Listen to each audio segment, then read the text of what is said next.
Peace, good people. It's been a while. A while. We are here. This is Gorilla Intellectual University, special edition. There hasn't been any Gorilla Intellectual Universities for quite a while, and we thought that when would be a good time to bring it back. And we all got this information that one of our favorite freedom fighters is in a crisis. He's been in a crisis for over 40 years. We know that. But we want to really give an update on this crisis. Before I even get started, I want to bring on my co-host, Dr. Joy James. How you doing, Dr. Joy James? I'm doing well, Kalanji. How are you doing? Man, I'm alive on arrival. It's been better days. It's been, I couldn't imagine it being worse days, but we here, and good to see you. This is our first Guerrilla Intellectual University, and whoo, man, it's been a minute. More than a minute, right? And I also think we should rename it to Guerrilla Intellectual Union, particularly because of the three guests that we're having today, their Okay. ability to work collectively under crisis and also for a beloved. So I think the union is going to be more important here than any kind of stamp of university or learning. I mean, this is a learning educational endeavor, but our commitments to each other are really the foundational text. Well, I've been for the viewers, I've been working with Dr. James for quite a while. It seemed like a few decades, but it hasn't been that long because we've come up with so much content and work, so on and so forth. And she's notorious for changing names. So once again, she's done it today for this special occasion. Anyway, tell the people why we are here today. You talked about the guests. What Well, the model of fighting, resisting, and loving, resistance to war, to torture, to murder under the guise of, quote, medical care or like medical neglect. That's embodied in Pam Africa, Ricardo Alvarez, and Noel Hanaran, right? Advocates for Mumia Abu-Jamal. And as I say, or have said, we all say, I mean, Mumia is a teacher, so we could call ourselves a university, but this is going to be the head scholar, right? Of what it means to have compassion, of what it means to fight for our rights and our liberation, and to fight against a predatory state, but also how we love ourselves and how we link our intellect, our advocacy, like into a fortress, which Mumia has shown with light and love. Mm, without a doubt. Before we bring the guests on, I want to shout out one of our comrades for this wonderful piece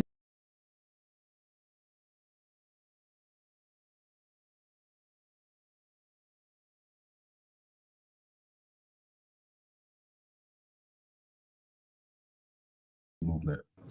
Anyway, yes. So we want to get started by bringing on a good sister uh, who I consider one of my revolutionary mothers out in Philadelphia. We've been banging for a long time, and she's no stranger to not just the platform but the movement. Period. I want to bring on the founder of the International Concerned Family and Friends of Mumia Abu-Jamal. That is Mama Pam Africa. What's going on, Mama Pam? What's good with you?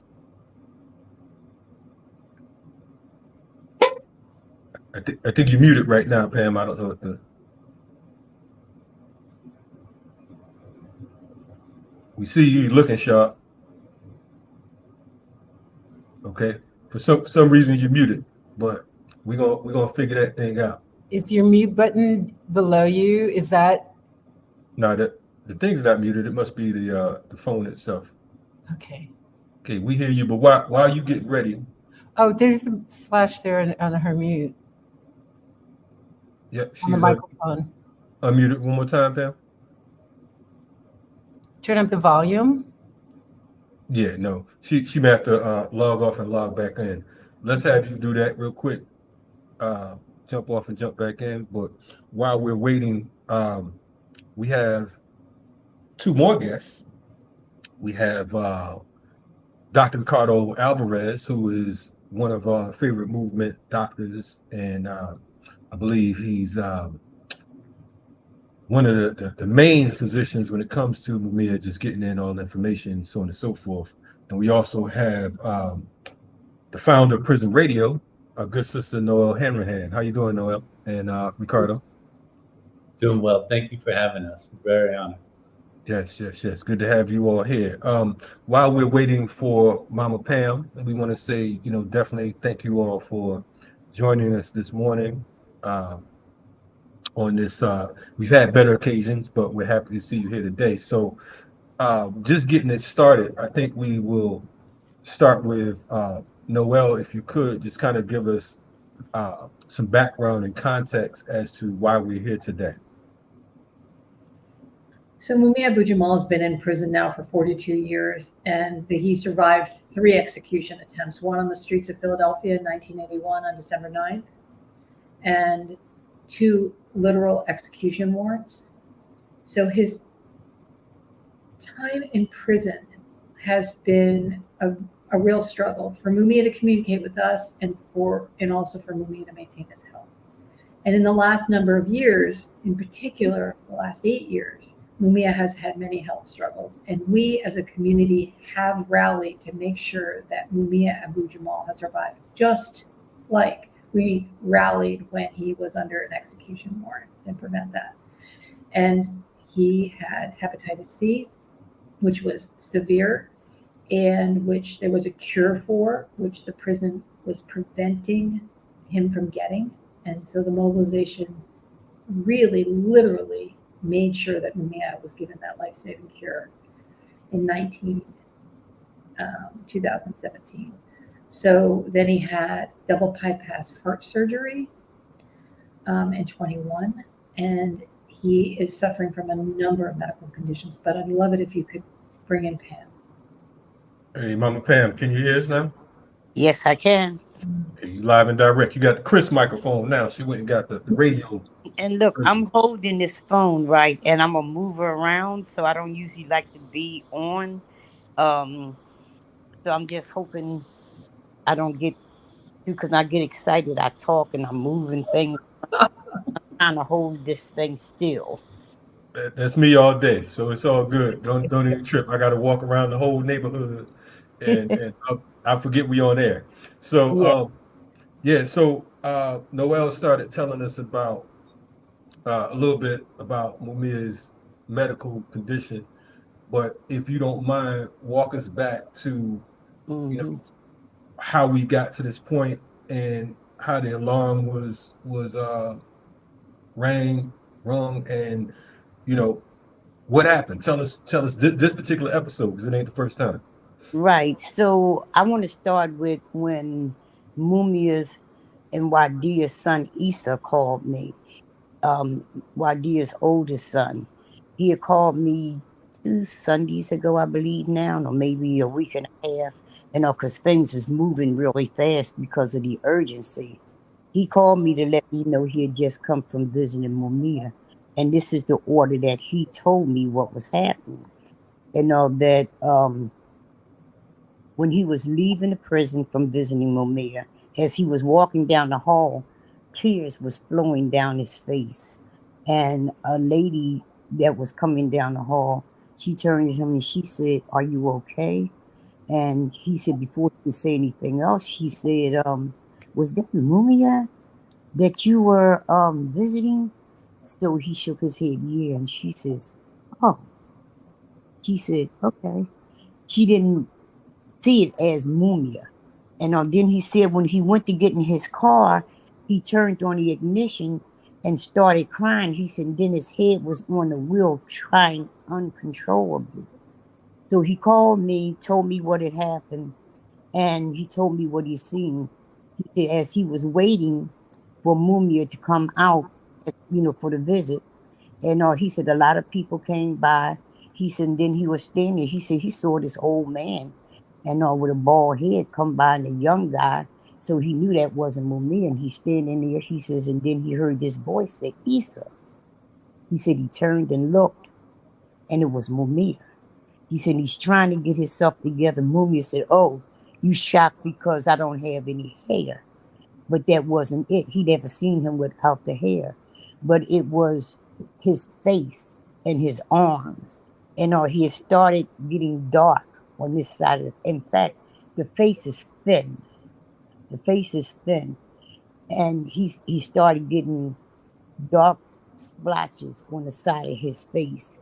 He had, how he described it, and he was saying the tip of his head and all had some, like, another light colored rash. He said as he looked at his ears, he can see that the rash was there too. Looked at his arms when he hugged him, they were like black snake skin. And he said, he sat through the visit and all, but mostly that's what he, wanted to talk about, because they talked about personal things. And so when he told me this, I immediately called, Dr. Ricardo Alvarez, Noel. I called Johanna Fernandez, Mark Till, and I think Suzanne Ross. And we started talking about it, and, the urgency of what was happening, then I just immediately started going on radio shows and making an appointment to go up and see Mumia. And here's one thing, when he called me, I had Noel tell him to call me. And so he says, hello. So I said, hey, how you doing? Oh, I'm doing well. I said, well, what do you call well? And also he said, well, he knew I talked with somebody else. Because see, Mumia have a tendency to not talk about himself when he's damn near dying. And he want to talk about other things, but there was no conversation to be had there except his health. And and as I looked at him, his nose shape has changed. And like I said, the face was real thin. And I had to do what I could to maintain myself while talking to him. And when I came out the prison, oh, he wanted to talk. He's doing a new book. That's what he wanted to talk about. Getting that out and other things that was happening. In the prison, that he's getting ready to do his dissertation, and things like that. But that's Mumia. Mumia does a podcast with with Professor Mark Lamont Hill, The Classroom in the Cell. If you was to hear Mumia, this is why I was so shocked. And because you're hearing him on the radio, you think everything is fine with this brother. Well, he just need to be released from jail. He's doing this, he's doing that. But it's the conditions that he's doing these things in. I'm sitting there and I'm watching him start to itch. And what Issa was saying, he was itching. His entire body was just scratching. As the visit went on, he started scratching more. He scratched, he itched 24 hours a day, 7 days a week. And as we're talking right now, he's in a torturous mood because I know he's itching. And there's no place that the itch is not, covering. And also, I'm really, really upset because what I'm seeing here is the beginning of what I saw a few years ago when his whole body was encased in this substance, and it was like crack. You could see the red on the inside, like when a fish is out of water and his gills go up, and you can see the red inside. That's how that looked. His ears, and I took pictures back then. And you can see where his ear was leaving his face from the crack, and that was completely covered in this substance. You can see a neck look like to me, like a black chicken. Others just looking like alligator. His legs, I picture that, and they were the same, and the sores was on him from him scratching, and he was misdiagnosed, I believe, purposely. We Pam's having some technical difficulties. If The audio. Pam, you kind of fading out. Pam, Yeah, you're fading out. Yeah. Okay. So we're having problems with your audio again, Pam. So while we get Pam's audio back in order, Dr. Alvarez, can you speak to what some of the things that she's talking about right now? Yes. Let's see. I see her back on. Okay. So what we're really dealing with is I always have to begin and frame any discussion of a medical consultation with Mumia in the context of what is torture. Okay. So it's a medical consultation with a brilliant public intellectual who is a political prisoner, who is in prison by virtue of what he says and not what he did. And in this context, to do a medical consultation with Mumia in captivity means that there are certain nuances to words that he says that really kind of cue me into concern. And one of the words he said as it relates to the extent of his skin condition is that it was unstable. You can obviously see it. I saw him a little over a month ago in person, and then I have regular video visits. And in the last video visit is when he shared with me that it was unstable. Now, understand that these skin conditions, which is in the realm of eczema, which are difficult conditions to control, these skin conditions, at this point, it's affecting his sleep. So he's unable to sleep, and he's also exhausted because the institution that operates as he teaches from a place of seeking to degrade humanity and from a place of exerting social control so that they limit his capacity to have books, and he's up till 3 a.m. to deal with the demands of the institutional demands to remove his books. He's tired, he's exhausted, right? He's telling me that the itching is contributing to his poor sleep. Now, I want to combine the severity of the itching, which is worse now, combined with the fact that there's documented weight loss, and we had monitored the weight loss, and at a certain point it stabilized. Now, within medical criteria, when you have a certain percentage of body weight, you look to see, are there constitutional symptoms that would alert us to something, an underlying process that could be cancerous or something else that would warrant further investigation. And while there was stability of the weight, we remain vigilant and concerned because in addition to the severity of the itching, for which he shares a word unstable, which I take very significantly, because let me say, and Mama Pam alluded to this, Mumia has for 40 years been described as one who is a source of light. People would come to him at all times, and he's the one who will stay positive and bring love, and you know, he's the one who everyone will say when you come in, and you know, he's the one, no matter what his conditions, you leave feeling better. So a subtle word like that, as I learned from my colleagues, is like you pay attention to it. So you combine weight loss, even though it's stabilized, concerning, you combine the increasing severity of the itch that's affecting his quality of life to the point where he can't sleep, and he's telling you that.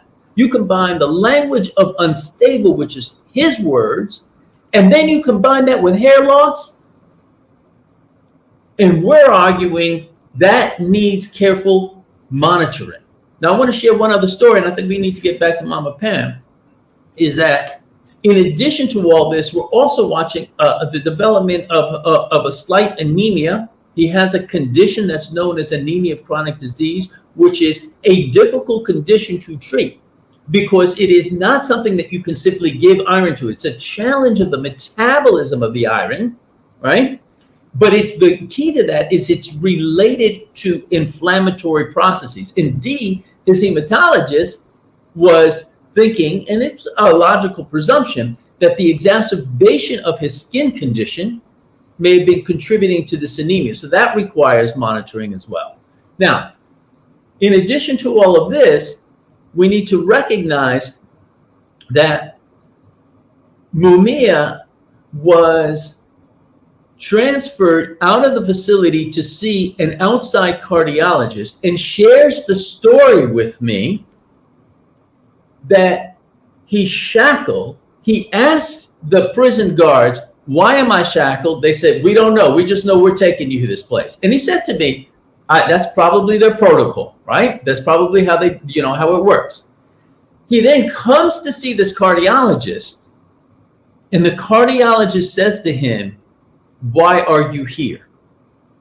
All right. So what that demonstrates is that within medical systems, and I want to acknowledge that this happens in outpatient medical systems. Medical systems are so broken and stressful right now for all of the participants in that system. That is patients. It is such a hostile system that we literally describe doing community health work as being on the front lines. That is a language that's being recognized within primary care. The sense of being on the front line, the mindset of warfare, the challenges.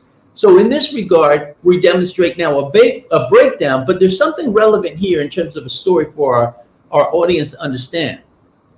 The cardiologist who Mumia described as an old school guy says, "Your blood pressure is probably high because you were shackled. So before I go changing your medication, let's get you back to your," imagine this is his prison setting, that oppressive setting would be what he would say your baseline environment, your home, so to speak. And then we're going to check your blood pressures over there.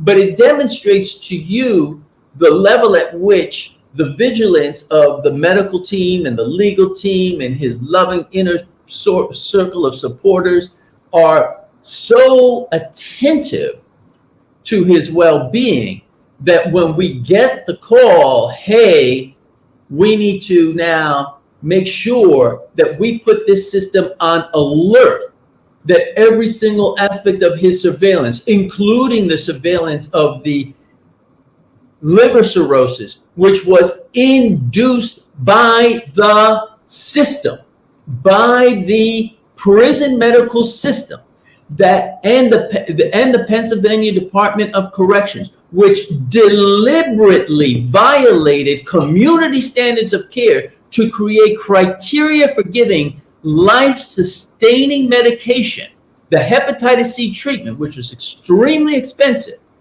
They chose to create criteria that were so deviant from the proper standards of care that the medical legal team, Noel and Brett and Bob, had to bring in expert testimony to say, you have done harm because of the delay in the monitoring, the diagnosis, this false criteria. You have done harm. So he's in a state of harm. Just to say, they delayed Mumia's treatment for 2 years when they had the cure. And that delay increased his risk of having liver cancer. And so he has to be monitored for that. And that delay exacerbated his underlying conditions, including this skin condition, an extrahepatic. Your skin is an organ, and it was dramatically affected by the delay, the deliberate indifference. And we went to court and got a Third Circuit injunction for Mumia to get the fast-acting cure, the cure to Hep C. And then that was allowed. That was used by other prisoners across the country. It was the first one. So Mumia is one person, but we are advocating for everyone in this situation. Mumia had double bypass surgery in 2021, and they had never provided him outpatient care for his diet and exercise, which are the two key ingredients for recovering from cardiac surgery. He has been denied that now for over 2 years, going on 3 years. That means he will have another cardiac event because they are denying him adequate care. I'm going to let Dr. Joy and Pam jump in, but I want to just ask just outright ask this question. Do you all feel that this is an assassination attempt of Mumia Abu-Jamal? I'm not even, I mean, just like straight up blunt. I mean, I know that there's medical neglect, so on and so forth. Mumia is just, I don't buy that Mumia is just the average prisoner. So I'm just going to ask that question. What do you all feel about that? No, he's not the average prisoner. And yes, they are definitely and in front of our faces, attempting to kill Mumia, for the bloodlust wishes of Maureen Faulkner, which is Officer Faulkner's wife, and the Fraternal Order Police. And the prison is in cahoots with it. Noel, remind them of the day in court that Bob Bull came across these paperworks and and the fact that how we wound up in court dealing with the medical is behind the fact that they didn't do right by Mumia inside the prison, and he filed grievances and they turned him down. Could you run that down to him, please? There's two things I think that are really outstanding around the medical case around hepatitis C. One is they treated his condition, his skin condition, with a topical steroid, which put him into a diabetic crisis. They noted he had a high reaction to the steroids that were treating this while he was having the hepatitis C crisis. They didn't monitor his glucose. He went into renal failure. He was transported to the hospital near death. That was deliberate. It was in his charts that they should have monitored his glucose as a reaction to the topical steroid to the condition that he had, and they didn't. They let him go into renal failure. And then he was in the hospital, in the ICU, in a dangerous position. Also, with the hepatitis C, when we went into court, we realized in court, when Bob Boyle examined the people on the stand, their medical director had never testified in a case before, Dr. Paul Noel. He said, I have never testified in a case before. That means that prisoners as patients had never been able to challenge the DOC in court. When Bob grilled him on there, he said, I told the DOC that what they said in the affidavit that they presented to the court was wrong.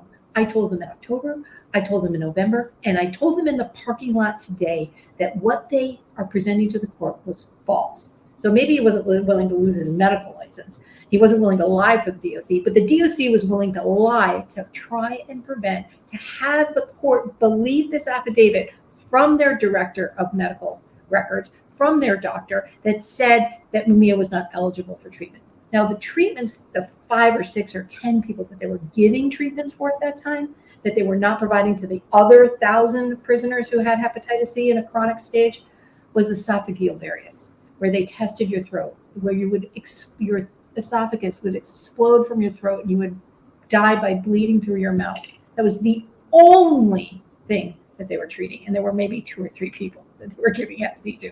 So you had to have so this system is designed to put our people, our family, our community in crisis and to kill them. Like it is designed to deny them the basic medical care that we deserve as human beings. And I want to say, I really appreciate Dr. James's philosophies on when we love, we win. When we survive, we win. When we fight, we win. When we stand up for our communities, when we stand up for our family, when we stand up for our people, it is really difficult. We are in a stage of grief. This is Guerrilla University, Guerrilla Union, but we need to know that when we work with this, when we survive with this, when we love with this, we're doing it in a place of trauma and grief. And we have to be caring for each other and just keep showing up. Because it's super painful to see your people in these conditions, and they have total control. Yes, it's a capitalist structural total control, but they're doing it in front of us to real people that are our fathers, our mothers, our cousins, our kids, and that makes it really difficult. And that answers your question about the assassin and are they a part of it? They are clearly a part of it. And it also answers the questions of what happened to other inmates. Mumia, who filed all those papers just like other people filed them, but these other people did not have a movement and are behind them to keep pushing and pushing until we wound it up in court. And when we wound it up in court, Noel just said the medical person had never been in a situation where he testified, about what was happening to these inmates. And the first time he do, it's Mumia. And when he was going to testify truthfully, the plot, the plan is uncovered. They plan it all the time.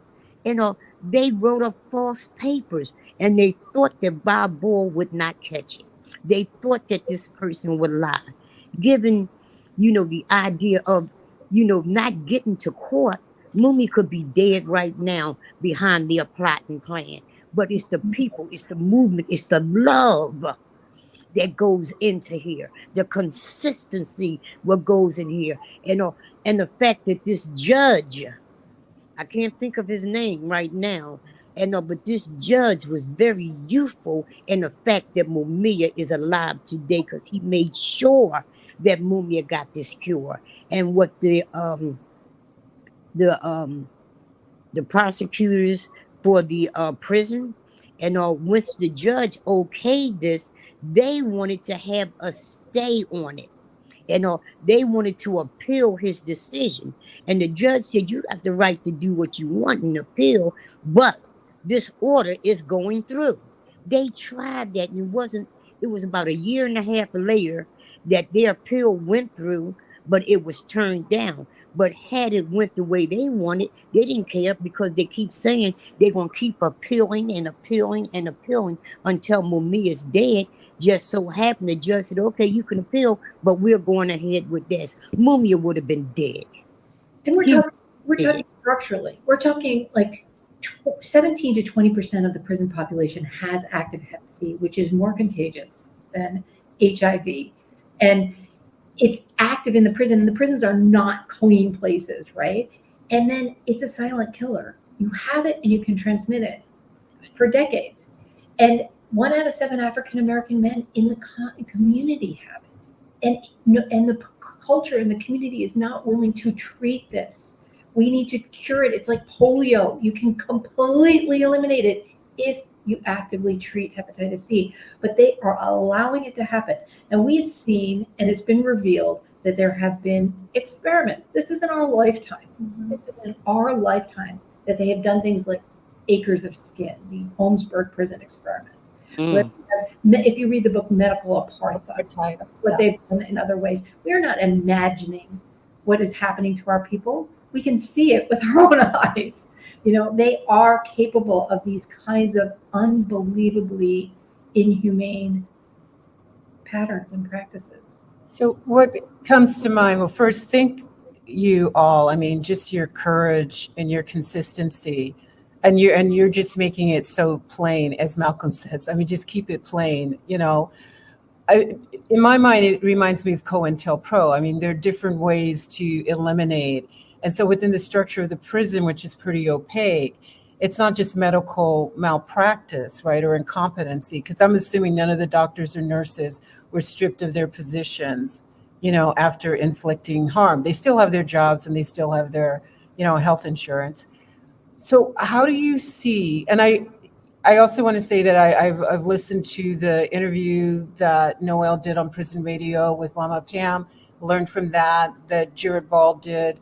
I Mix What I Like, I believe, with Ricardo Alvarez, learned from that. So really curious about it. How do you see the strategy of resistance? And I'm going to just call it war resistance or assassination resistance, right?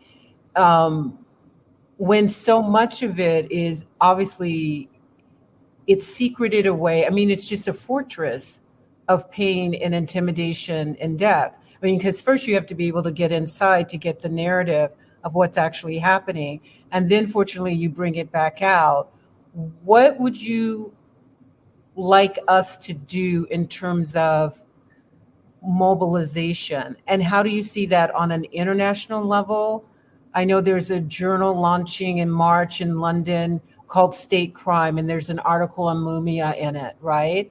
So, and then the people across the globe who support Mumia. So I'm kind of curious about how you can name the attempts of assassination, also is, I'm being repetitive, as Noel's pointing out, political prisoners are targeted like right there in the bullseye, like that's our primary, but then it radiates out to secondary and tertiary, to other people, to people who maybe aren't organizing or activists or trying to resist. How do you see this like spreading out, but also specifically, what role should we play in the effort to stop medical assassinations and harm with inside prison walls, and also what radiates beyond them? May I first address the question of medical assassination? Okay. The first thing I want to say is when Mumia gives his lessons, one of those lessons that helps expand an understanding of love, not fear, is compassion. And an aspect of that requires that we examine, there is no monolithic medical prison community. We have to appreciate, and this is something that I need to be really attentive to. There are people who step into these carceral settings where it's like, I'm going to step in here as strong as I can with love and try to do good and are part of change. It's not monolithic.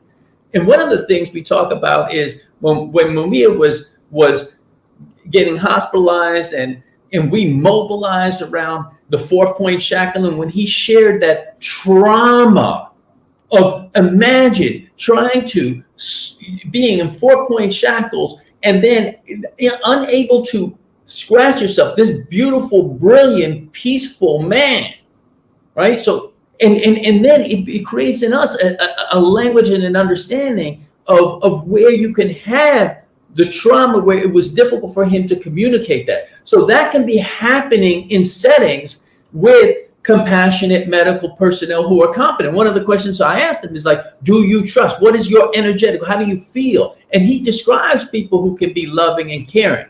Now, I want to say that in addition to that spectrum, there's care within prison settings and outside.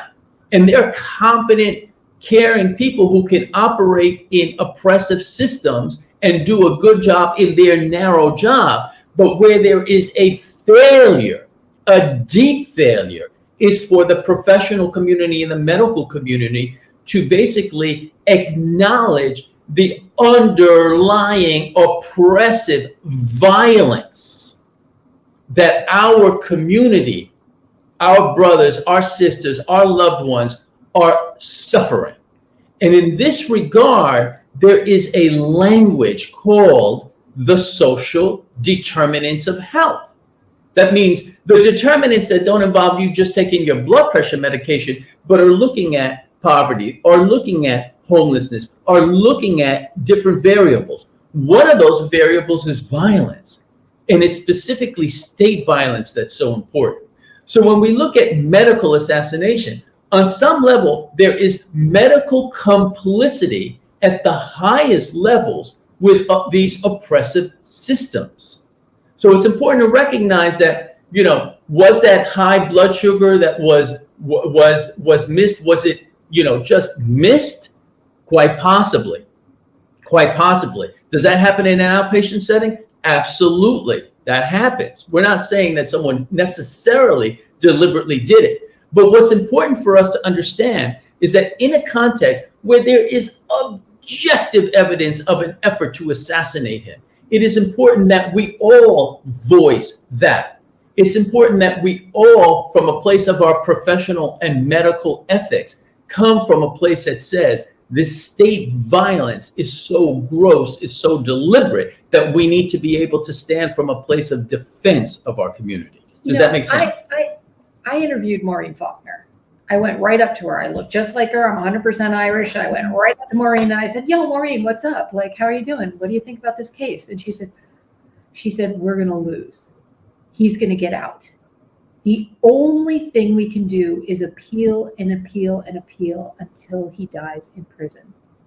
That is the essence of a frivolous lawsuit. And the Pennsylvania Supreme Court privileged her King's Bench petition for standing and heard it to make it, and then now it's not frivolous. But that was their strategy. They said, we cannot win.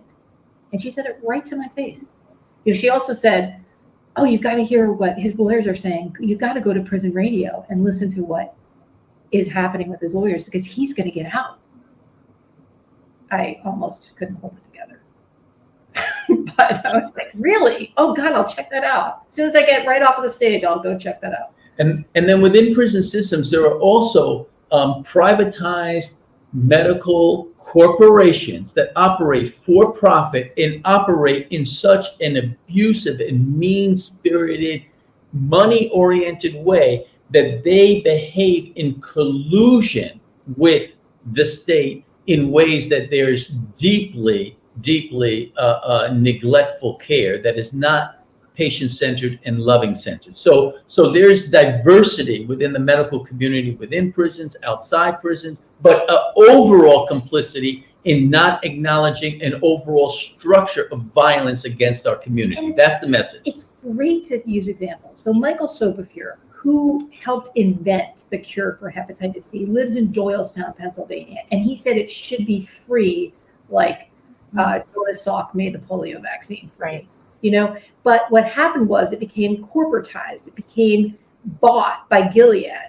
And then it was being charged at $8,000 a pop when it cost $1 a pill and you had 13 pills for 13 days and you were cured. And they were charging $80,000 for that. Now, what happened in this capitalist reality is that India said, no. They said, we were violating your copyrights and your intellectual property packaging. We're building factories and we're making this for our people. Egypt said this because they had a large group of people who were infected because they used multiple needles for vaccines before they knew that it was transmitting Hep C. They had 20% of the people in Egypt were testing positive for hepatitis C. They went to Gilead and they said, we're breaking your patent. You give us a deal, pennies on the dollar. We're just going to make this stuff because we need to save our people. So there were international forces pushing Gilead to not, exploit this situation. And the U.S. government could have, under the Constitution, gone in as a public health necessity and made this free. They still could do that. So you're saying that. So for our audience, you're saying that they were talking about charging $8,000. $80,000 for a treatment. $80,000. And it costs how much to make? $1 a pill. But they would say there was all this development. We would say that the U.S. government paid for a bunch of the development. We would say it's a public health necessity. We should eat this cost right up front because it's going to save tons of costs. It's easier to cure people before they have a manifest of a critical disease where they're hospitalized. The whole point of preventive care is so that you don't have the hospital end game cost, which the state absorbs. So it would be more efficient and more effective. It just wouldn't privilege the capitalist class that had that patent. Sorry. Go ahead, Mama. Involving, putting it into things is, pulling together. When we found out Mumia had the hepatitis C and it was $1,000 a pill, we wasn't just seeking the cure. The pill was the cure. We wasn't just seeking that for Mumia. A lot of people was telling us, well, you'll never be able to do it. And, because if you do it for Mumia, you're doing it, you would have to do it for everybody. We're always talking about the everybody, not just Mumia. And but $1,000 a pill, what we found out, Joe Piet and I went to a meeting at the Board of Health. Some people was on the radio and they was talking about, doing work around hepatitis C.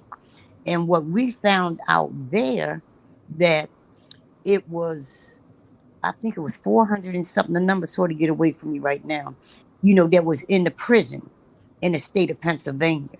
When we were at that meeting, we found out that it was 46,000 people, that actually had a state. What we had here was an epidemic, and the government was not telling people about the cause. you can look back into the records at the point that we put the pressure on about Mumia and the other people and what was going on with people on the outside. Then you've seen commercials about hepatitis C. I'm saying everything is clocked. They wasn't saying nothing about what was going on here. We wound up working with the Board of Health.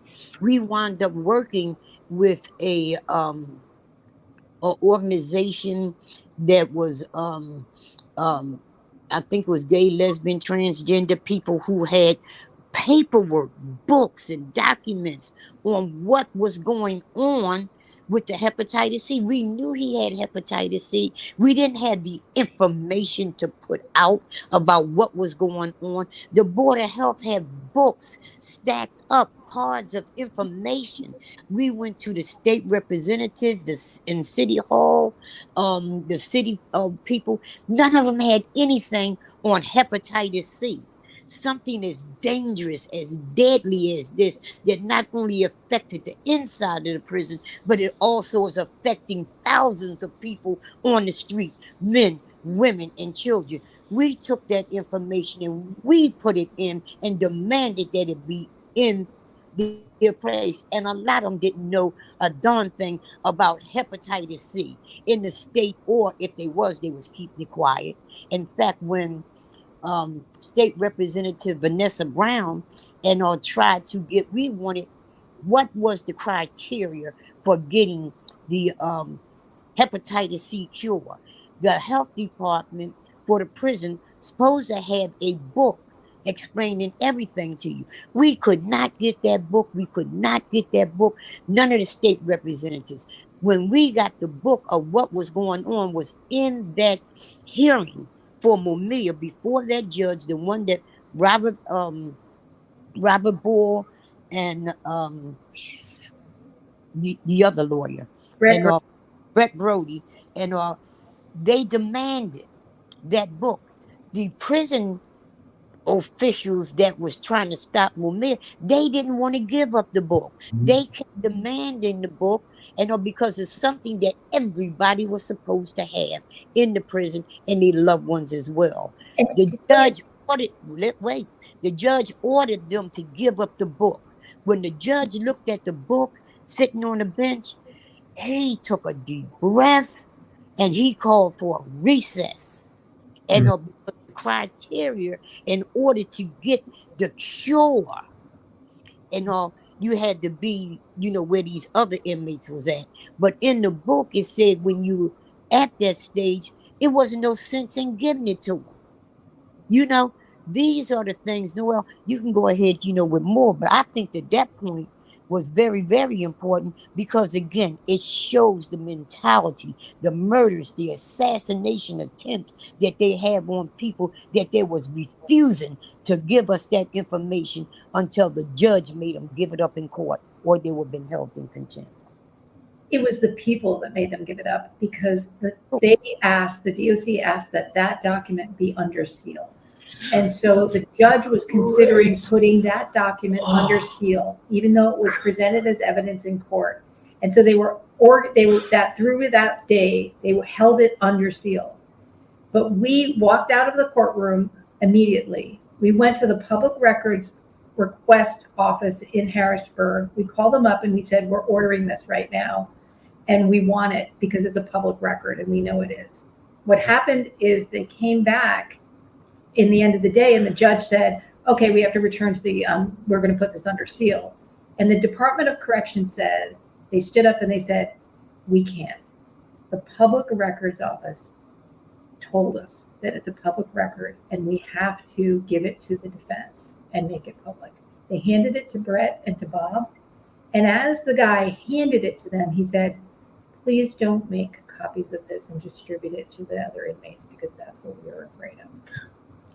Well, so your advocacy for Mumia opens the door for better health for thousands, tens of thousands, hundreds of thousands of people. It seems to me the public doesn't quite realize that or the full extent of what you're sharing right here.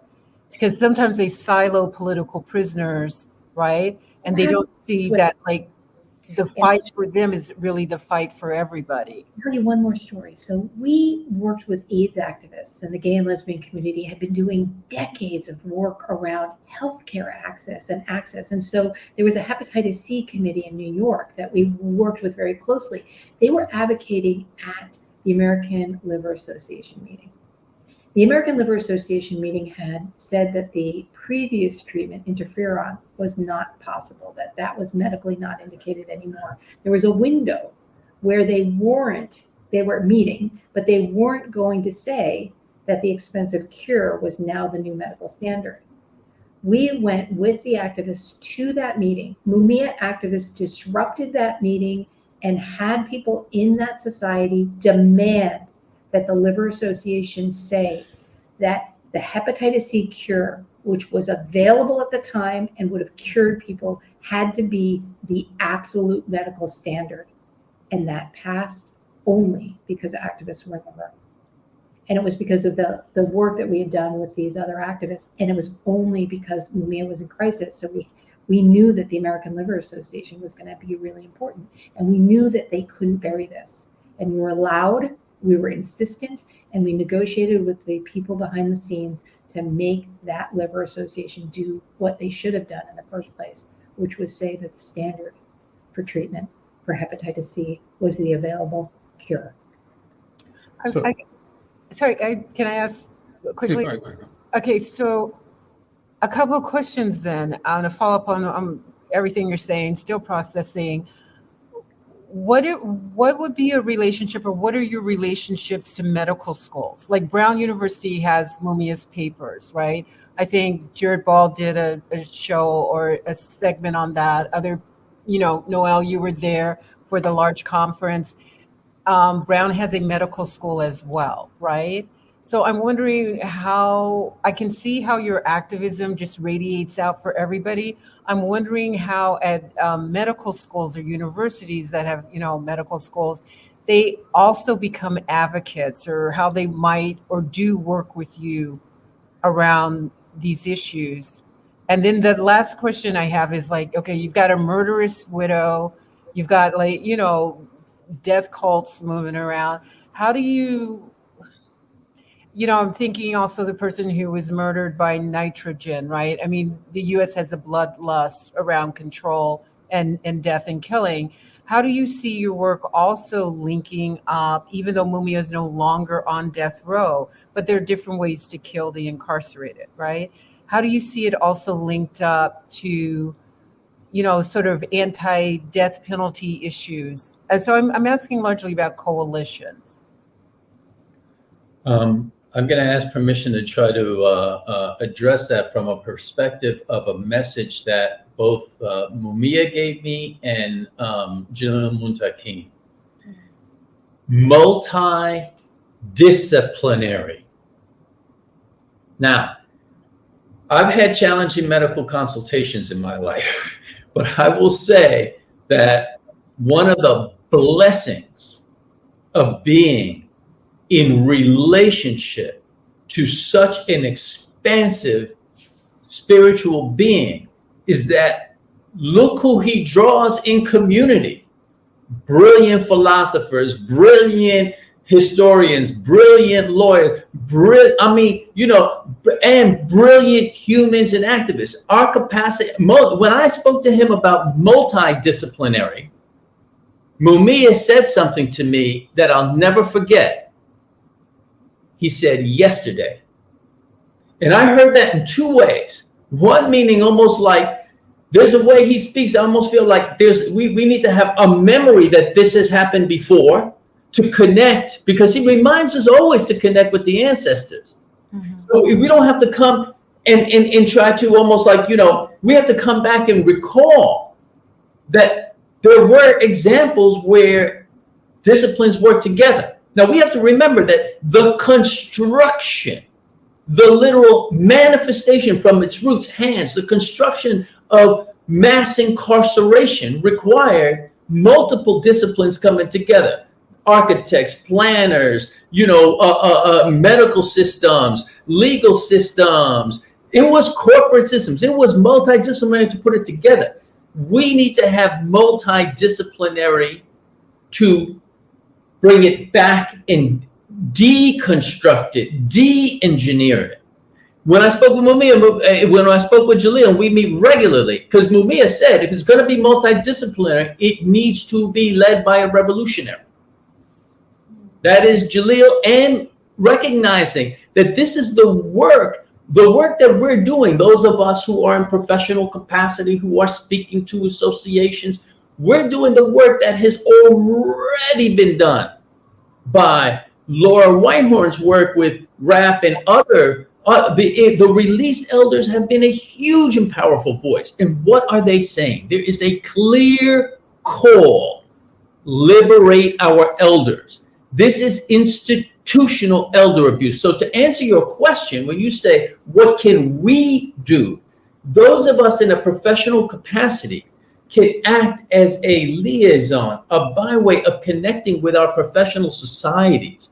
Because what has happened is there is a sea change now in our multidisciplinary professional societies. To report elder abuse, if we can come together in a coordinated way, multidisciplinary unity for mass incarceration abolition, if we can get a Mumia coalition together and go to our professional societies and hold them accountable, then we can address the identified social determinant of health, specifically the FOP in Mumia's case, and address the harms of unqualified immunity, right? Or qualified immunity that gives them permission.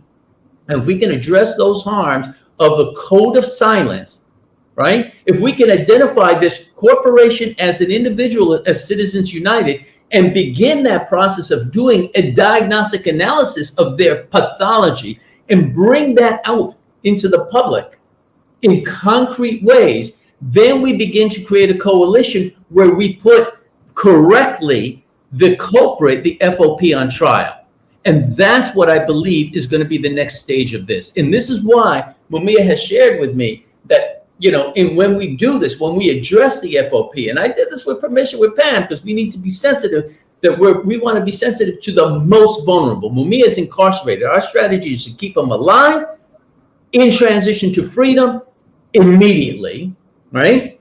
If we can do that effectively, including the emerging ethical community, biomedical ethical community, how strongly there's consensus around abolitionist public health. We're in communication with the public health, the American Public Health Association, the AMA. All these institutions, we're all filled with contradictions.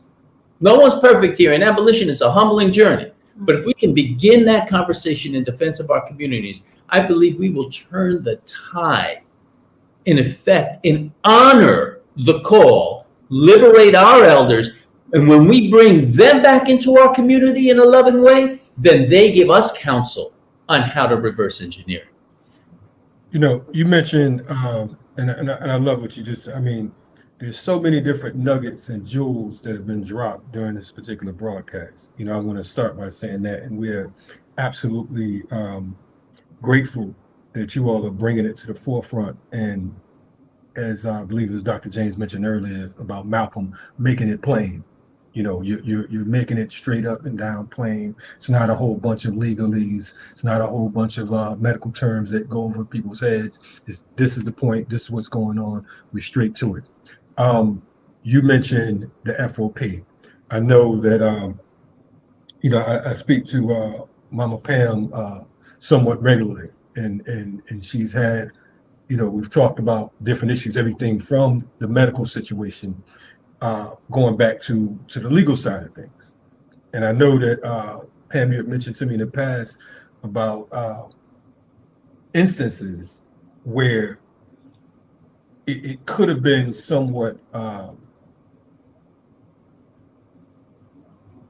no-brainer, or it should have been like you knew the victory was won because of different situations that didn't gel right, and that the state knew it. Because I mean, even with what you all said a few minutes ago in regards to the the prison doctor, and the DOC and so on and so forth.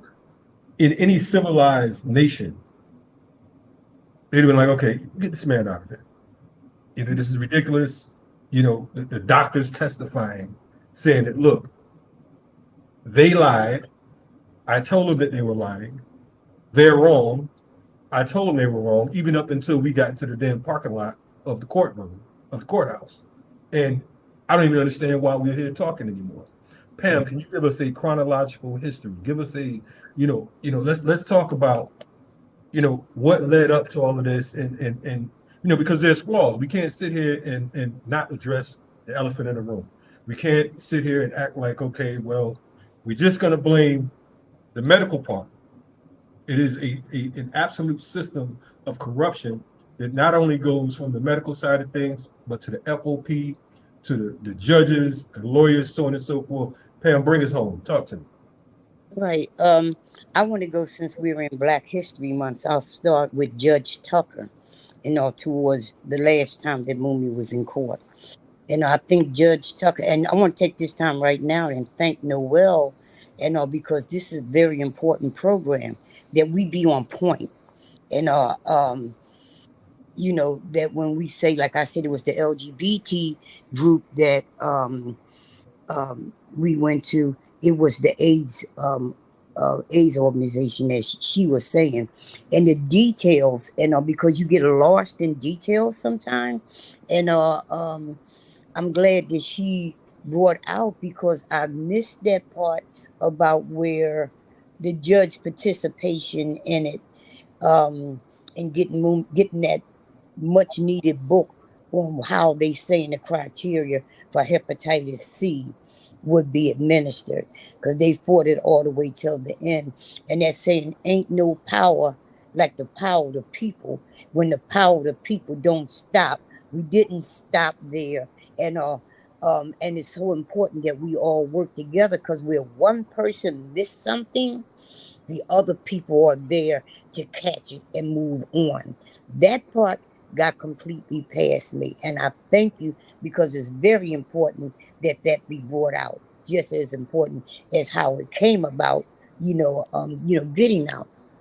But Judge Tucker is a Black judge. He's a Republican in Philadelphia. Mumia case wound up in front of him because of the weight of the Williams case. Williams was a brother who had Ron Castile as a DA in his case. And when it went before the Supreme Court, Castile was sitting there. Is that right, Noel? Getting make sure I was right. He was the DA and he was sitting on the case as a Pennsylvania Supreme Court judge, so ruling on his own case. Right. So Williams filed a suit against that and won it. And once he filed that suit, doors was open for other people who have actually went through that thing, where the DA becomes when you complain about it, he becomes the person that makes the decision on, the next steps. So Mumia filed as well for it, and it went before Judge Tucker. And it's very important to understand that Judge Tucker was the judge who took Castile down and all for the Williams case in the beginning. Mumia case winds up in front of Judge Tucker. And I think it almost took about 2 years or a year and a half before he made his decision on what it was going to, about the appeal for Mumia. He granted Mumia appeal. And he said, I'm not granting this because the DA was saying that our lawyers hadn't filed papers properly, or they hadn't filed something. And he was trying to throw the Mumia's appeal thing out there. But Judge Tucker said, I'm not giving it to you on the Williams case, because during that time there were several boxes of information that was found. And what he said, I'm getting it to you on the letter that the Castile wrote to the governor asking that all people who had killed cops be executed. And what had happened with that letter, the response was missing. And when you say that you're going to, because the thing was to connect in this particular phase, Castile to Mumia, you know. So the letter itself, connected them, because when he said all, Mumia was amongst the all, number one. And and when the letter that the governor sent back to Castile, it's all of a sudden missing. So what he said was that behind the fact that that evidence was missing, and that, and that's very important. I can't think of the legal terms and stuff, for that, and but he was granting Mumia an appeal. Maureen Faulkner and them, who, oh, let me tell you about the court, what happened when the judge granted Mumia the right to the appeal. I'm always outside, and I make sure the people get in the courtroom have good seats. I make sure that what's going on in the hallway, and monitoring the police, making sure they're not messing with our people, and I monitor the outside, bringing information back and forth. This particular day, there was so many I mean, old retired cops and cops from everywhere, and I was in. They was in wheelchairs and some everything rolling into that courtroom that day, and I didn't understand what was going on, and but what it was, he granted them the appeal. Maureen Faulkner, she kept going off in the courtroom, and the black judge said to Maureen that if she continued acting the way she did, he would have to take her out. Now, number one, you do not take the FOP, this government golden cow. Oh, Dad, I shouldn't have said that. Yes, I did. I said it. And because she is who they use, to the grieving widow to take Mumia, to get this far. So when he had to actually put her out the courtroom. And when she came out, when this thing was over, and the FOP was angry, I'm still not understanding what went on. And she walked by, she looks at me, and she called me the B word, right? And the thing was to calm people down from attacking her. I didn't find out till later what had actually went on, that he had granted Mumia the appeal. And that's the day I do believe that because when they left from out the court, they were so angry. We was on the corner demonstrating that they got together in a formation to march down the street where we were at. And like they're gonna take the street or they're gonna run us off the corner or something. And so we called for people to, take the street, and we was hollering, whose streets, our streets. When they seen the massive number of people that was out there from all walks of life and all was chanting, they curved off and they went to the Fraternal Order Police Lounge, which is in the Northeast. Noelle was brave enough. Oh my God. She went up there as a journalist, and he got the information from from Maureen, that they had lost. They knew they lost, because if that appeal go through, that's it for Mumia. That's it for Mumia. And I was also told that when you have when the judge grant appeal, you should file an appeal bail for appeal bail, right? Well, none of that stuff there happened, and I don't know the legal ease and things that go along with that, but that didn't happen. But they came up with a plan. They talked about a plan that day and other days in the paper that they was going to do something to stop that appeal. The words, get away from me right now, and they did. They came up with what was known as the King's Bench Act, and which didn't apply to them. They tried it with one judge, and Noel can be more detailed on the King's Bench Act because she know that legal language. They tried it before one judge. The judge turned them down. They had no standing for the King Bench Act. They tried a second judge. Same thing, turned down. So they're judge shopping. So then they get a third judge who takes it on. What that does, it stops everything in its track. And the King's Bench Act, what they were trying to say, that the DA Larry Krasner was a friend of Mumia's, and that he didn't do certain legal things that he was supposed to do. So they were going in on that. And this is a group of people who was desperate, and the judge that took this on, the panel of judges that took this on, they held Larry Krasner, because Larry Krasner was not too. He didn't have a lawyer in this, particular thing, and none of the Mumia's attorneys was allowed to be in there because this was about Mumia. So they had him for a couple months. And when they came out with a decision, because Larry was not as bad as he was then. And when I'm talking about bad, I'm talking about filthy, low life, stinking with fear. He came out and said Mumia was guilty and there was no evidence and, blah, blah, blah.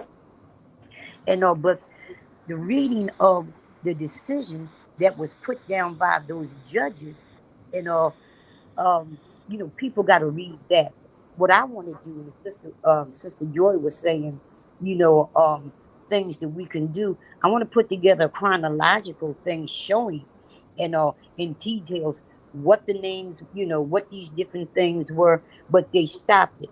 When they did come up with a decision, it wasn't in favor of Mumia. And by this time, Judge Tucker is gone. He's no longer there. They replaced him. And I'm saying this is Black History Month. And that's why I'm doing these 3 Black judges. Tucker, who gave Mumia the right to an appeal and laid it out legally, how this stuff was supposed to go. And the FOP with Maureen Faulkner, who blocked that. Then we get a Black judge by the name of Clemens. Clemens is a Black woman judge who was a Catholic, who claimed the fame was that she had, members in her family or a member in her family that was, hung, that was lynched, and that she believed in fairness, humanity, and doing the right thing. So she was able to fool some people. Some people believe this woman who was in the courtroom not acting that way, because she never acted like she was going to be fair to Mumia. She called for a few 30 days or 90 days pause in between it while she make another decision. And she done already said she wasn't giving it to Mumia. In between this time, a Black judge, a badass Black judge from Arkansas, a judge, a 20-year sitting judge. I done got up now, a 20-year sitting judge, by the name of Griffin is his last name. First name? Wendell. Wendell Griffin, who's also had his own church there. And he had some history, and he know the law. He pointed out that Mumia should have been out there long before Clemens, long before Tucker. Mumia should have been out there when they found them boxes. And first it turned out to be 6, then it turned out to be another number. What was the final number of them boxes they found with information when they said they had turned over all the information that was in the case? This is where Tucker also found the reason to to give Mumia an appeal. How many boxes was that they found? There were a lot of boxes. Yeah, it was a lot. It was way over 6. So based on that, And what did these boxes contain? I'm sorry, I didn't, just for the they listeners. contained evidence that was supposed to have been turned over that wasn't turned over. And I do believe there was a whole lot more. Noel and some other people, and was not allowed to look at them, but they've been in them. They know this case back and forth. But His lawyers looked at them really closely, and they found stuff in there. And also Judge Tucker found stuff in there that was really valuable. And Right. what But the kinds of things that were never given to the defense was a note by one of the key eyewitnesses, and I'll describe what eyewitness means in a minute.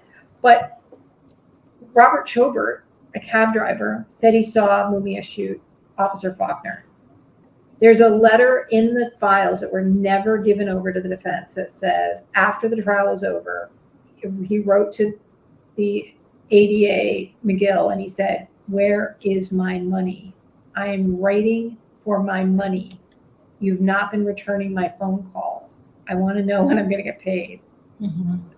So that was never turned over. And that you have to be able to talk to that guy and ask him, what did he mean by that? It wasn't lunch money. It wasn't bus money, right? And so they proved that in front of Clemens.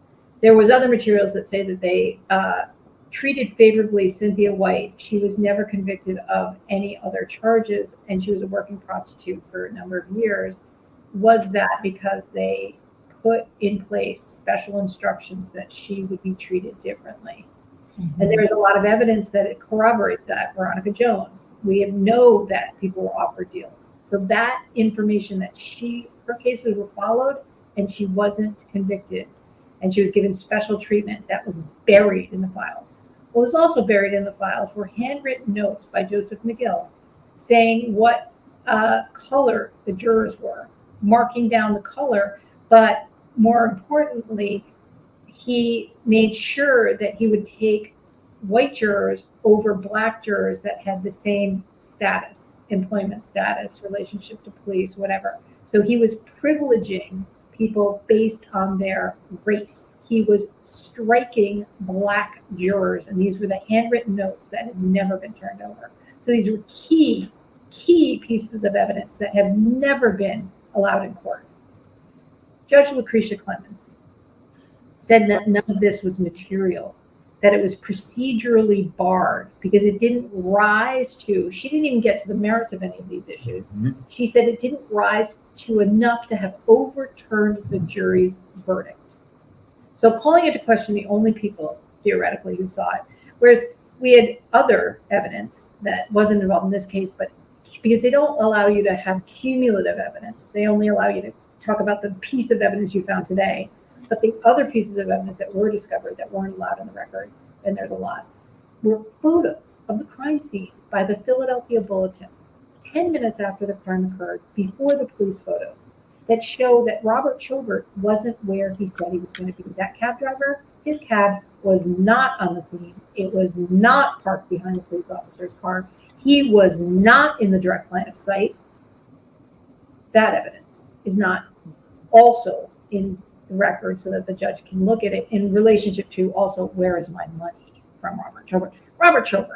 Robert Chobert, who was given favorable treatment on his probation. He was on probation, driving a cab without a license. What was he on probation for?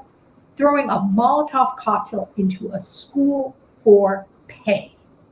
But the original court judge, Robert Sable, the hanging judge, who said he was going to help him fry the N-word in the first week of the trial, which was by another judge deemed cumulative. You can't look at all this. Mm-hmm. Another judge, mm-hmm. Pamela Demby, deemed mm-hmm. this not material. Mm-hmm. This statement by Terry Moore Carter, a court reporter, did not affect the course of the trial.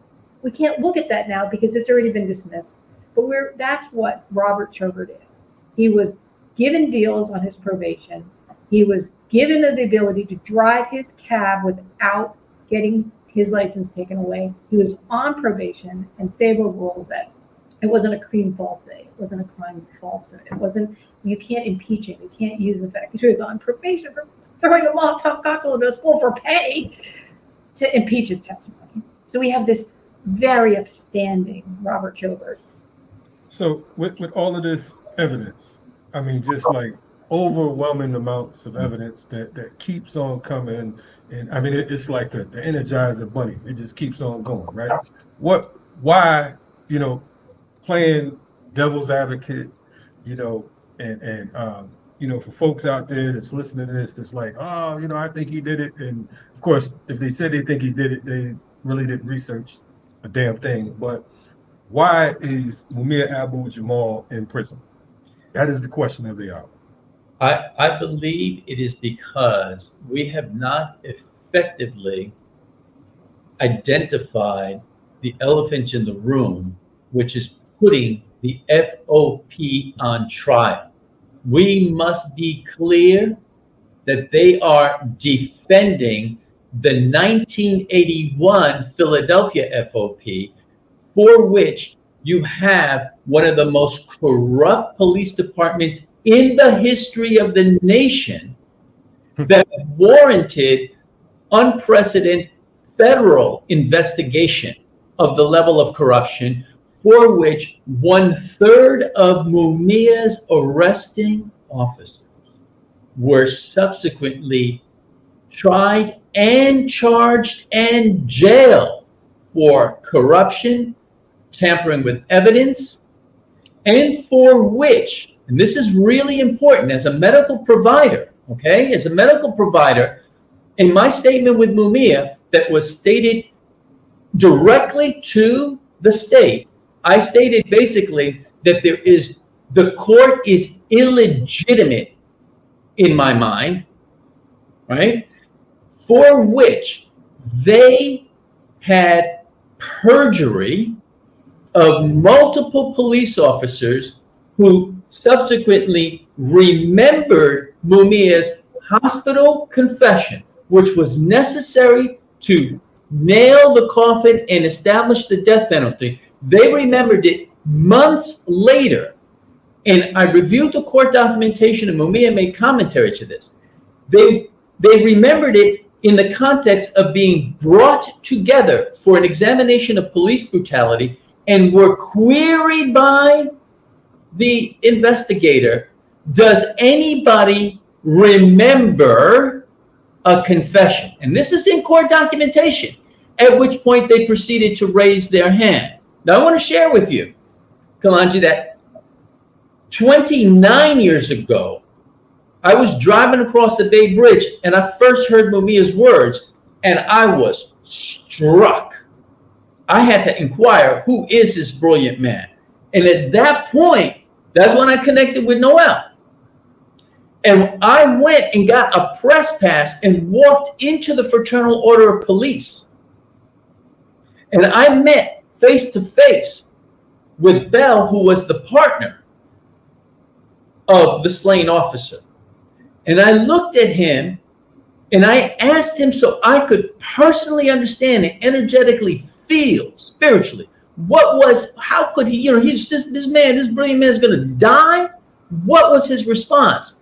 And I watched him and I understood clearly it is perjury.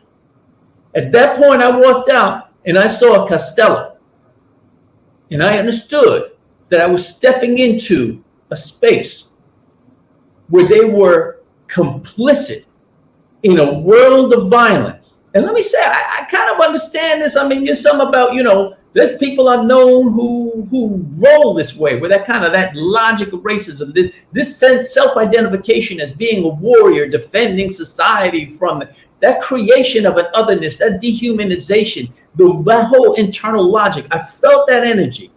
And after that, because Pam had actually encouraged me, Mom Pam was like, go, I said, listen, I'm going to go. Say, go. And then we began a relationship of mentorship with Mama Pam around, what it means to help defend Mumia. But let us be clear, we have now established that there is such clarity of a desire to assassinate Mumia from a place of the Fraternal Order of Police, but also the complicity of the Department of Corrections as it relates to the hepatitis C case, as it relates to what amounts to medical assassination, not just of Mumia and others, that it is a legitimate concern for anybody. It is healthy to have a deep skepticism and be concerned about Mumia's assassination. In the case right now before us, as it relates to the changes in his health, the level of our combined relationship, medical and legal, working together, and Mumia instructs us, we are medicals to be in service of understanding. The court of public opinion is very different from the challenges of the actual court, the actual documentation, the actual strategic efforts. We Can need I to ask support those efforts. Okay, thank you for that. I want to follow up then with what Kalundra you said and important things you put on the table. So it, FOP, the Fraternal Order of Police, they seem to operate as organized crime, right? Correct. You say that we have not successfully or systematically engaged them, but you've also said about Mumia's calling and Mumia's spirituality and love, not fear. So, how could a loving campaign confront organized crime that we have to pay for with our tax dollars while they're doing harm and also facilitating death and assassination? What does it look like? And I'm asking from the zone of like academia, right? So I'll just speak from my own zone, which has limitations, but I'm in the zone. So what would it look like, for schools? Or if for me, when I'm listening to all the important things that you're sharing, I also see the adjacent line of Palestinian prisoners being murdered, right? When they're in custody, right? Their medical abuse and neglect. So obviously this is a global issue. What will we do specifically in our engagement with EFOP under the guidelines that you and Mumia have asserted? Heal in the family, be compassion, stay with the ancestors, love not fear. So one place that I think, and I've been thinking about this for a long time because I go to a lot of prisons and I deal with a lot of prisoners and talk to them all the time. The guards and the prisoners have the same health concerns. The violence and trauma that is endemic within a prison does not stay inside a prison. So the people at SCI Green, where Mumia was, were the torturers in Abu Ghraib, and they were the torturers of their family members at home through domestic violence, right? So we know that prisons are sites of trauma for both the prisoners and the guards. And so I know that tuberculosis doesn't care. It's going to infect guards as well. So there is some common cause in the conditions of how people do their work. Harder for me to imagine a common cause with a police force of 6,500 jackboot white, majority white occupation forces in Philadelphia. It's hard, but maybe it is possible because they are victimized by what they have to do every day. They are required to abuse people. They are required to treat people, and they have higher incidence of mental health issues. Mm-hmm. And they have, I'm not saying that police jobs are that stressful. I bet being cabbies far worse, but I think that they are exposed to being actors of violence in a way that's extreme. And maybe, things you could think about would be, you can't do that job for more than 10 years. You have to cycle other people in. You have to have more than 6 weeks of training, more than 8 weeks of training. Maybe you shouldn't be 18. Maybe there should be a flock of social workers and everybody should, it should be 6,500 social workers and not 6,500 armed, jackboot guys. So I think that it's hard. I think one of the things is we have to really challenge ourselves. How can we challenge ourselves to think outside the box? Love, not fear, thought outside the box. It's about love. It's about shared common humanity. They are destroying their own community at the same time that they are the perpetrators. And I don't know quite how I can be in bonding with them or see their pain too when their foot's on my neck. I believe in self-defense, but we the city jail, right? City jail, people are dying. 40% staffing shortage. Philadelphia State Road, it's horrific. There's a place to bond with the people there that are the guards because they are under extreme stress. So if you put a volunteer table out there once a week, you're going to start getting their stories. They have stories. They have to be whistleblowers. There has to be whistleblowers within the culture to undermine their ability to do their work. But it's difficult because our people are so vulnerable and because what happens to our children is real. That's a very good question, Joy. And I think Noelle is capturing what I understand, okay, to be Mumia's message around compassion. And when he shared that message with me, I may have shared in the other program, in the other interview. Mhm. He was 28 days in a special cell getting ready to be executed. It was at that point that he's hearing a white guard talk about committing violence that would have had generational implications. And he says to me, like, almost like, I guess he clearly didn't understand my position, but he made it clear, I am here to give you this message. He counseled the guy. He counseled him around the implications and understanding it. And Mumia has told me, he said, I am literally living witness in this hell to watching these correctional officers generationally. I'm watching their sons come. He says they do not like this. They are in this cycle of violence. They're suffering. He has that wisdom. So an aspect of compassion is to be curious.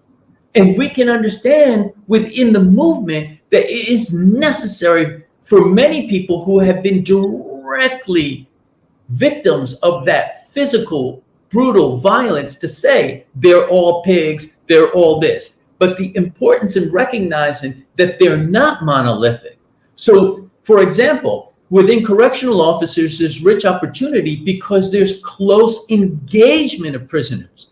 I mean, let's look at how many times you have, wardens recognizing the upstanding characters of political prisoners, what they've gone through. That happened with Satawa just recently, his release here, and the work that we're doing here, where we engage in the same kind of conversations on the phone. As a medical consultant, I'm consulting with a political prisoner who is a victim of torture. It's something about belief and hope, but it's really hard because in the presence of the violence, it's extremely difficult. So, but there is some level of hope. Not every guard is a sociopath. So those of us who are more privileged, who are distant, who have a class and professional status, if we can come together and we can start engaging them, recognizing it does us no service not to be curious and respect that they're not monolithic and that there is an internal suffering and tension, that break the code of silence by saying, we do not believe 330,000 police officers believe that this isn't perjured testimony. Also, be curious enough, we need to be examining who is the FOP. Through years of research, we recognize what is their institutional structure, what is their public-facing leadership, what are their videos, what are they saying, and this is really important. This is really important. How they are so highly organized and use nonprofits within especially the Black churches. Now, Mama Pan had a really strong story about that. And we can start engaging in those places to say, do you truly believe? And we go through an exercise where we say, one of the exercises I do is sort of like, what is your metaphor? What is your superpower? But imagine saying, do you truly believe that every single cop killer is guilty? Just that single question. Is it possible that a cop killer could be innocent? The idea of exclusion, the special category of cop killer in the law, and it opens up rich opportunity for engagement. But we need to be coordinated and multidisciplinary in doing that. Why? Because they are so violent. They are so violent. We need to buffer the most vulnerable.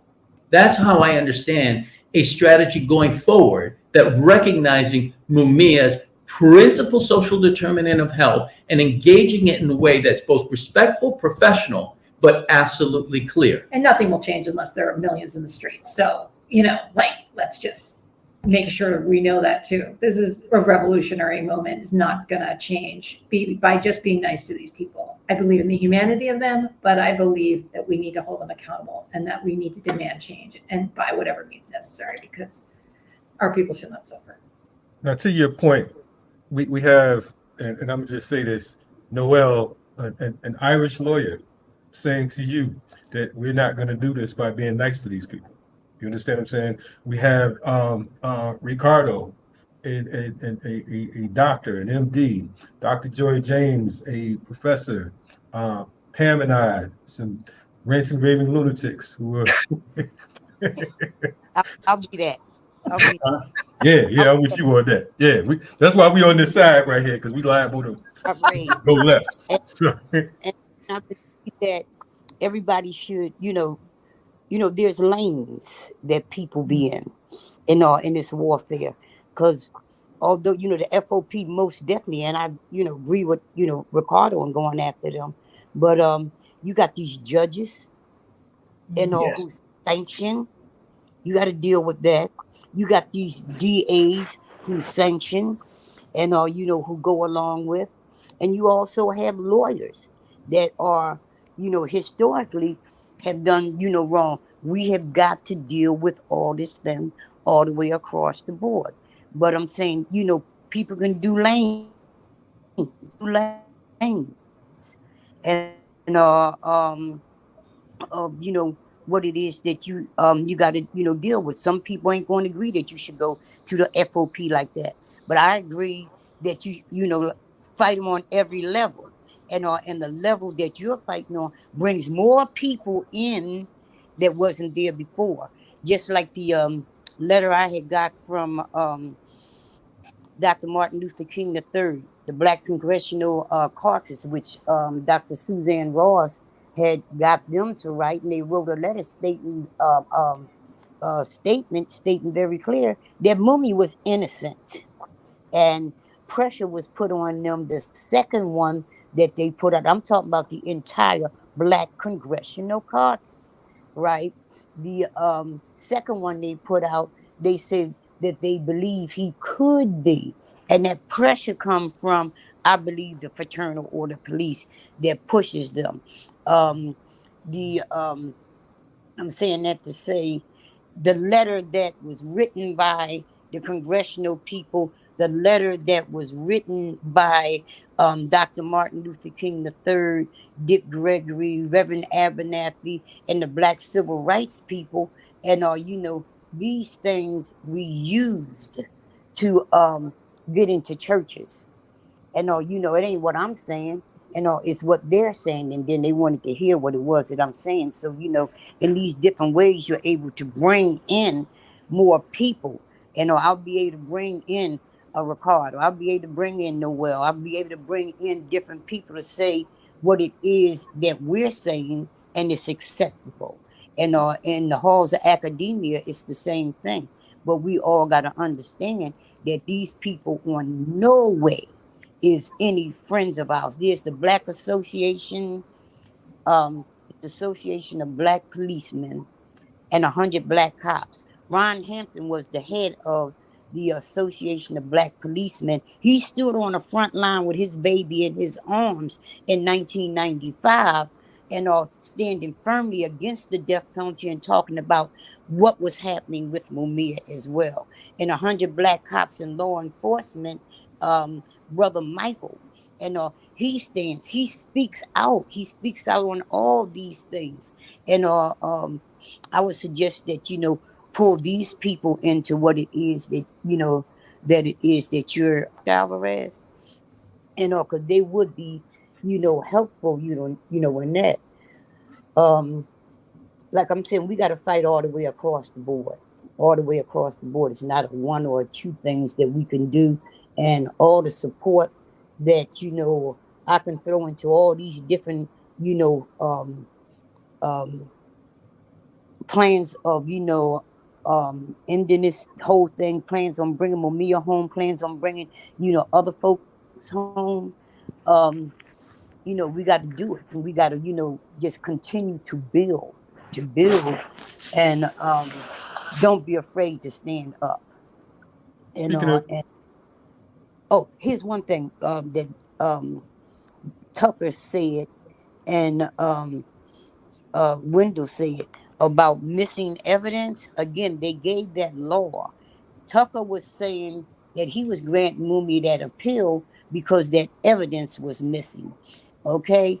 Also is missing in this case, and is the piece of the bullet that they claim killed Faulkner.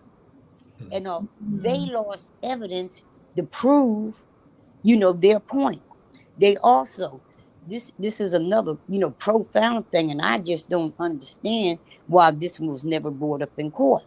And or if it was, how come it's not something that is constantly talked about? The fact that they said that they forgot to take the paraffin test on Mumia to prove that he shot that gun. This was in the wintertime. I watch a whole lot of them CSIs and all them other, police things. When you shoot a gun, you get blowback. This is the winter. Munya got a one piece, snowsuit on, and where if he had shot Faulkner, they would have introduced the snowsuit with the blowback on it from the gun. But it has never been introduced. There's no one actually talking about that damn clothes that he had on. They You said got, they forgot to test his hands. They huh? forgot to test his hands. That's what they say. So I'm gonna give him that. But what about the clothing that he had on? It should be on there as well. The blowback from shooting the gun. That's my point. I mean, how do they forget to test his hands? That's about as, I mean, that's the first thing you're gonna do. I mean, especially if you introducing evidence in regards to a killing of a quote unquote officer. I mean, I'm quite sure that that would have been the first thing. They didn't forget it. They knew that they wouldn't find anything if they remembered. You know what I'm saying? But I want to because we can go on, and I definitely we want to invite you all back on as more information comes up. So please make sure that you hit us up. I'm a jealous interviewer, so if you don't hit me up first, I'm gonna be just highly upset. But anyway, but I wanna say April 24th, Umir's 70th birthday. Um, I was at his 40th birthday, no, at his 50th birthday in 2004. Went down there with Chairman Fred Jr. The 60th birthday, we actually hosted one of the days on that Thursday, and the 70th, I'm saying on air right now, the FTP movement is definitely interested in joining you all in whatever programming is going on in Philly. We would love to assist in sponsoring a day or whatever. We'll come out there. So, let us know what's going on with the birthday celebrations and all that, and make sure that we there to assist, because that's the least we can do. Also, I think, is it tomorrow that Pam Africa and Cornell West will be in conversation? Mark And Lamont. Oh, And and I reached out to Cornell too, by the way. I did email him. I was going to try to get him on by surprise today, but he just emailed me back a few minutes ago. He's in Houston, but definitely he sends his love. And you can tell us about both of those oh, situations. Pam, Mama Pam, can you tell us about your event tomorrow with Cornell West and Mark Lamont Hill? right, and I'm talking about, tell you definitely about that, but the amazement of the activism within the movement. And Sister Yane, who is in Costa Rica or Colombia right now, and was contacted by um, one of Cornell's uh, campaign managers that was in Philly, and let her know that he would be in town. He's coming in Saturday, but he's doing an event in Bethlehem on 3 o'clock tomorrow afternoon.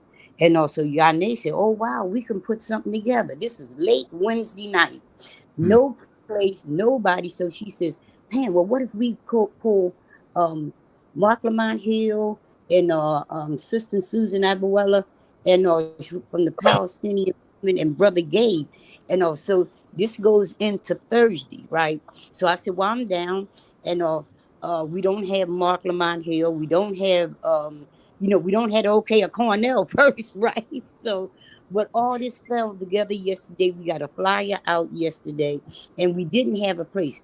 This being Black History Month, and we can only get Sunday, and we needed to put them in a time from 11 to 1. I say that we got a space, but it holds about 75 people, and you got Mark Lamont Hill, so it's going to be Zoomed and YouTube, whatever that technology is, and they didn't give us the numbers yet, the Zoom stuff, but it's going to be about what's happening right here with Mumia, what's going on inside the prisons, that kind of program.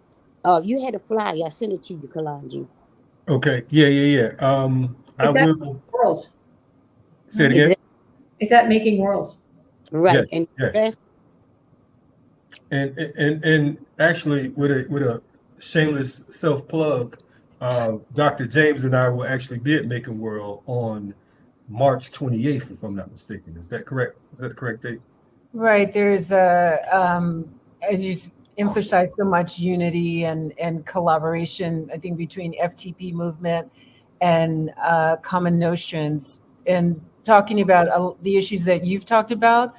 You're focusing on Mumia, but you've also been very clear it radiates out. And this is, police violence, state violence is impacting everybody, if not as physically, then emotionally and, intellectually. So that's going to happen by March 28th at Making Worlds in Philadelphia. And, beyond cop cities, there's a lot of discussions to be having. So hopefully we might all reconnect. Yeah. It I would know. also be wonderful to recognize that one very readily available arena for advocacy that links multiple disciplines is the mandatory reporting requirement around elder abuse. So that Mhm. links medical, it links legal, it links teachers, it links social workers, it links clergy. And I'm hearing the message around Liberate Our Elders that they're perceiving this as institutional elder abuse, which is really something that I've always believed. And that is a place where we can, if we can develop a reporting of elder abuse across multiple medical and legal and clergy associations, if we can develop that report fully, it's a way of honoring the call to liberate our elders, I believe. So I want to close, share that with you, Joy, in a sense of how we can collegially come together in a way that is a coherent, strategic way of addressing the violence, which is well documented now by the American Public Health Association. Even the American Medical Association is acknowledging it. Thank you. Listen, we'll definitely keep us posted on any and everything that's going on around the country in regards to Mumia or medical apartheid or any other issues. We're here for that. I also want to extend an invitation to Yane and the other organizers. If you all haven't set up just yet, we are willing to broadcast the event tomorrow right here on Black Power Media if you'd like. So just reach out to us, let us know if you guys plug you in and make it happen. So, our thing is utilize our platform as much as possible because we want to make sure that we continue to, we're not here. I can't speak for everybody. Let me just say this. I'm not here for the money. I'm here to make sure that this is a selfish mission right now. This is about revolution. This is about change. It's about justice. It's about love. And it's about keeping our movement alive. And I appreciate all of you studied your work for years. And, you know, I've, I've been organizing for 38 years myself this year, right? And I say, you know, now I have children and my even my oldest grandchild organizing. So I'm saying that to say that we're here to rumble and we're going to win, and that's all to it. There's no accepting defeat. And we don't care what the FOP say. We don't care about what Cop City says. We don't care if you're a black lawyer, black pig, Green Faulkner, whoever. Get the hell out the way because we're here to win. And either you can be a part of this mortar or you can go ahead and step aside and allow us to live peacefully. So again, we thank you all for all that you are giving, the sacrifice, the commitment, and we're looking forward to speaking to you more about what it is that we can do as a collective. Love, not fear. No doubt. So we're checking out. This is Guerrilla Intellectual University. Dr. James, great job today. And so are we going to keep rolling at some point? Is GIU University or Union? We going to keep working, and Yes. hopefully maybe other people will join us. Absolutely. And we're going to keep the same name. It's Guerrilla Intellectual University. So I don't know what Dr. James is talking about. Also, Okay, make sure thank you check out. So we will, at least once a month, we'll be doing Guerrilla Intellectual University.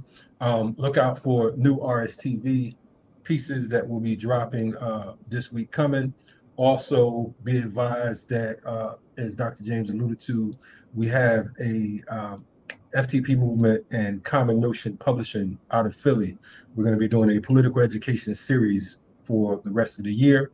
So look for books, look for the documentary Organizing is the New Cool, look for everything from, yes, and it's going to be all things organizing. So make sure that you check us out. And I want to shout out my family, FTP Movement. This will be our 20-year anniversary, June 9th. So we're hoping that any and all can join us in this continued fight. You're checking out Guerrilla Intellectual University, Dr. Joy. We'll see you soon. Be safe and stay on point. Peace to all families. Stay well. Yes.